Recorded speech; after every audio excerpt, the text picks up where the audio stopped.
Mas maganda siguro kung yung ilalim ay naging ibabaw na lang.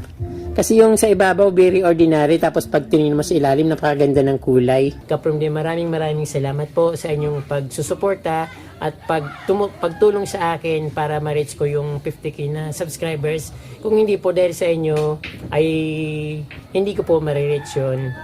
Maraming salamat, Kaprom D. At syempre kay Lord na talagang tinupad niya naman yung palagi kong dasal na sana magkaroon na kang maraming subscribers.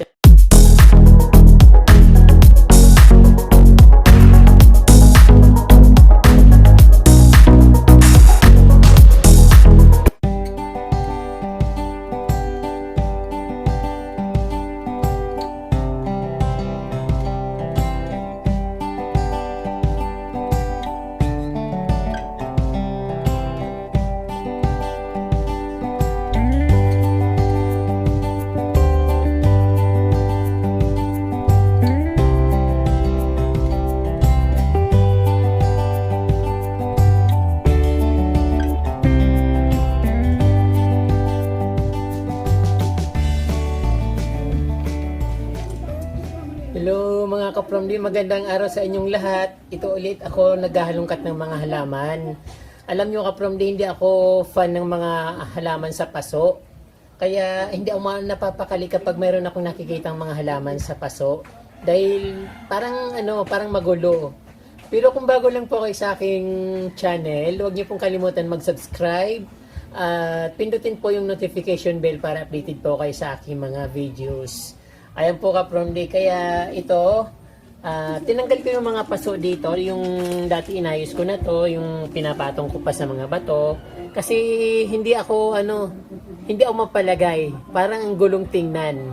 Yun ang nananotice ko, para sa akin lang yung Kaprom D, kasi gusto ko yung naka-direct sa soil yung mga halaman, kasi parang mas kampante ako.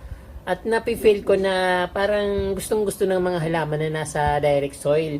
Compare sa mga nasa paso, katulad nito, nakikita nyo naman itong money plant. So nilagay ko siya sa paso, pero tingnan nyo naman napakapayat. Samantalang yung ibang yung tinatanim ko sa direct soil, napakataba at ang ganda-ganda. So ayaw kong pinapahirapan yung mga halaman kasi doon ako na nagiging masaya sa mga halaman na matataba. Pag nakikita kong masigla sila, parang masigla rin ako. Pero dito ngayon Kaprom D, dito walang halaman ditong gumaganda eh. Kaya napansin ko yung magandang tinanim ko ditong halaman kasi ang dami-dami na, yung anthurium, yung lucky bamboo, mayana, halos lahat tinanim ko na dito pero hindi sila gumaganda. Katulad nitong anthurium, tingnan ng bulaklak nito, parang parang ipot ng manok lang. Pero yung napansin ko dito Kaprom D ay yung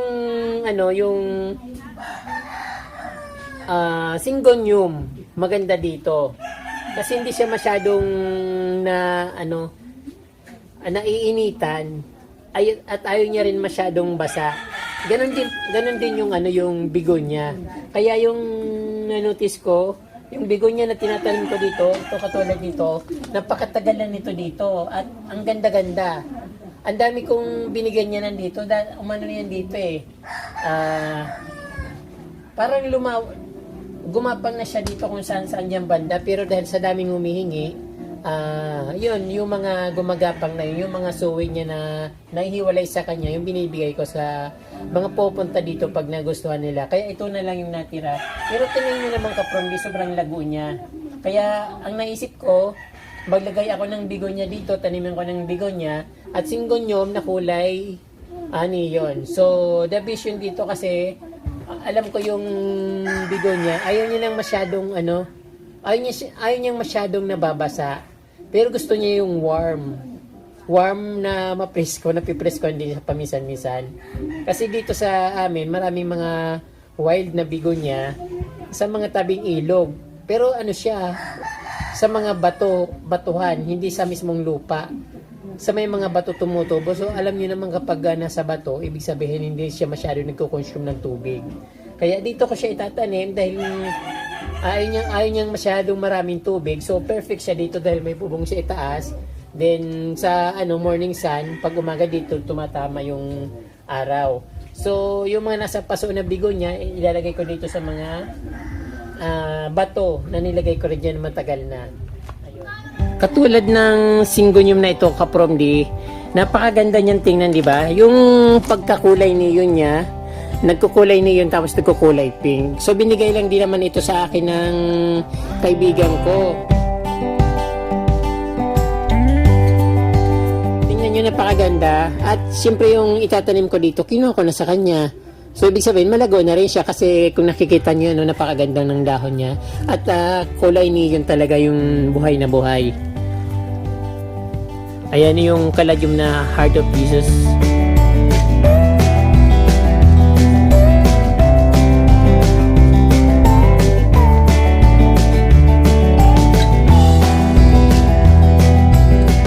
So, ito yung bigo niya na sinasabi ko na sobrang taba. Matagal na siya dito. So, yung ilalim nito medyo mabato. Kasi that time, dito putikan eh. So, nilagyan ko ng mga bato at konting lupa. So, yung iba hindi nagsasakis yung mga halaman dito at ang papayat nila. So, ito lang yung naging maganda. At last talaga, yung kung nakikita nyo, sobrang ganda. At yun yung ang dami ko nang binigyan yan dito. Yung ilalim niya, napakaganda ng ilalim niya. Mas maganda siguro kung yung ilalim ay naging ibabaw na lang. Kasi yung sa ibabaw, very ordinary. Tapos pag tingin mo sa ilalim, napakaganda ng kulay. Kulay pink yata yung kulay nito. Dark pink na medyo red siya. Sana yan na lang ibabaw niya. Mas maganda pa siguro tingnan. Pero okay din naman siya kasi maganda rin tingnan kasi malalaki yung dahon at kakaiba. So, ayan dito, marami na akong kinuhang dito, yung supang. So, itatanim ko siya dito. Diyan, papunta dyan sa gilid. Yan lang naman gagawin ko.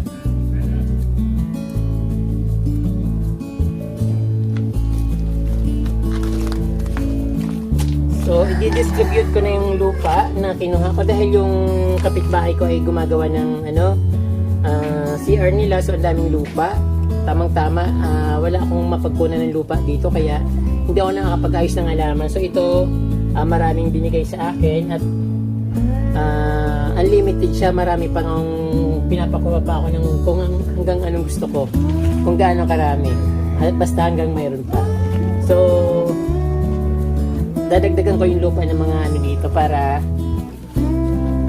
medyo gumanda ang halaman.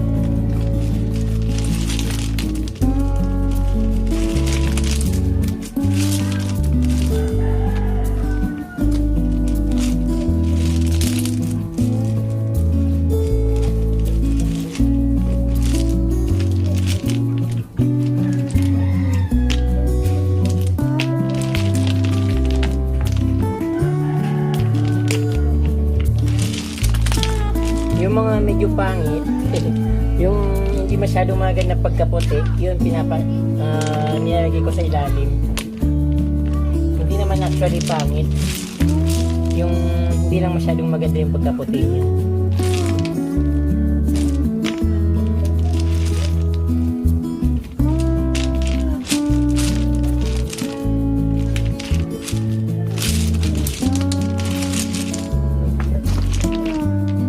Tanim ko dito ay syngonium. Ito, di ba napakagandang tingnan? Tapos sa kulay pa, neon. So dito siya, dito ko siya tatanim.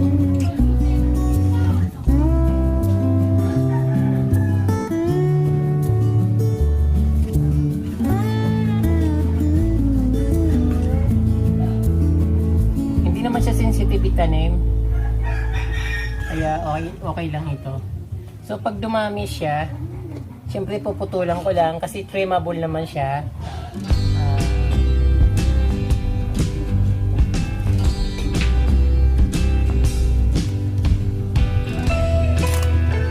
Really sensitive yung mga dahon niya kasi parang lulutong.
mga ka-Promdi. Ito na po yung begonia garden ko. So, hindi naman 100% begonia nandyan kasi hinaluan ko siya ng syngonium.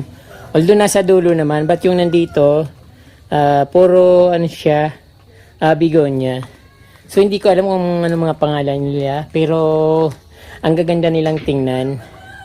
At ito dito yung syngonium na kulay, kulay neon. At hinaluan ko dito ng medyo yung malunggay na pula na makulay. So nilagay ko diyan para magkaroon na siya ng buhay. Then yung hindi ko na tinanggal yung Lucky Bamboo kasi lucky nga siya. Yung isa pinutol ko na doon kasi sobrang taas na.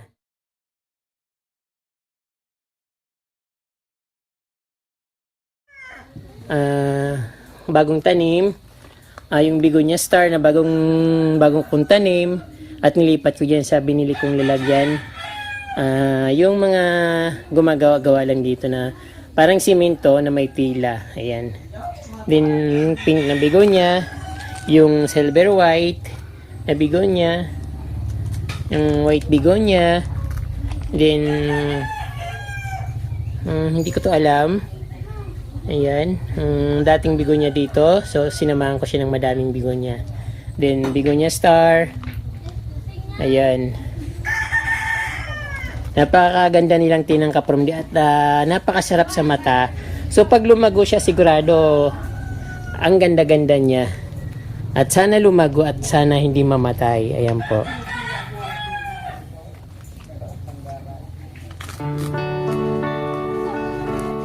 Ka-Promdi, almost 50k na po yung subscribers ko, kaya nagpapasalamat po ako sa inyo ng taos pusong pasasalamat po at sana tumuloy-tuloy. Kaya maraming pong salamat sa inyong ka-Promdi, sa inyong suporta at walang sawang panunod ng aking videos. Kaya naman ka-Promdi, ginagalingan ko. So matagal akong nag-isip ka-Promdi dahil 50k na, mag-50k pa lang po yung subscribers ko. So nag-isip ako, binabala ko na sabi ko mamimigay ako ng halaman. Yung nakikita ko sa inyo yung palaging gusto niyo yung pet plant. Pero matagal kong inisip yung ka-Promdi pero talagang hindi pwede. Bawal kasi yung ka-Promdi i-ship baka hulihin ako. So wala pa akong experience sa pag-ship ng halaman pero natatakot ako ka-Promdi, kaya sorry po ka-Promdi. Hindi ko magagawa yung binabala ko na talagang ikakatuwa nyo sana. Pero sana naintindihan nyo po ako ka-Promdi na ganun niya. So talagang alam nyo naman na bawal talaga yung mga exotic plants na galing sa ating kabundukan. At lagi kong nasa isip bawal yung kumuha ng mga ganon. Although mayroon naman talagang nabibili, pero natatakot ako ka-Promdi, kaya pagpasensyahan nyo na. Kaya yung ano ko na lang, sasabihin ko na lang sa inyo yung magpapasalamat na walang katapusan or a million times na papasalamat kahit magpi-50k pa lang po yung subscribers ko. At napakahirap po ka-Promdi ng makaabot ng 50k na subscribers. Even 1,000 subscribers lang, mahirap yon kung hindi gusto ng mga viewers yung mga video mo. Kahit pag makaawa ka pa na i-subscribe yung video mo, kung hindi nila gusto yung mga content mo, walang magsasubscribes. Kaya ka-Promdi, maraming salamat po sa inyong pagsusuporta at pagtulong sa akin para ma-reach ko yung 50k na subscribers. Kung hindi po dahil sa inyo ay hindi ko po ma-reach yun. Maraming salamat ka-Promdi. At syempre kay Lord na talagang tinupad niya naman yung palagi kong dasal na sana magkaroon na akong maraming subscribers at tuloy-tuloy yung pagdami ng subscribers ko, although mabagal. Pero maraming pong salamat mga ka-Promdi. Ngayon po mag-shoutout naman po ako. Konti lang po ito. So shoutout po kay Ma'am Imelda Katakutan at kay at sa Alugar family of Mambaho, Camiguin Province from Geraldine Alugar. So napakaganda po ng probinsya ng Camiguin at isa po yun sa dream ko na marating na lugar. Pag nakikita kayo mga vloggers na pinapakita yung Camiguin Island ng dami-daming white sand, parang ganito Kaso lang white stone yun nandito. Pag nakikita ko po yun yung mga white stone ng Camiguin Island. So parang nakakahalina po. So ngayon Kapramdi, dahil magpapasalamat po ako sa inyo at wala naman akong may offer sa inyo. Yung mga marami po sa atin na gustong bumili ng halaman. So pag nagpo-post po ako ng mga ng mga halaman sa aking vlogs, napakarami pong gustong bumili. So ngayon dahil wala naman po akong tindang halaman at wala po akong binibintang halaman.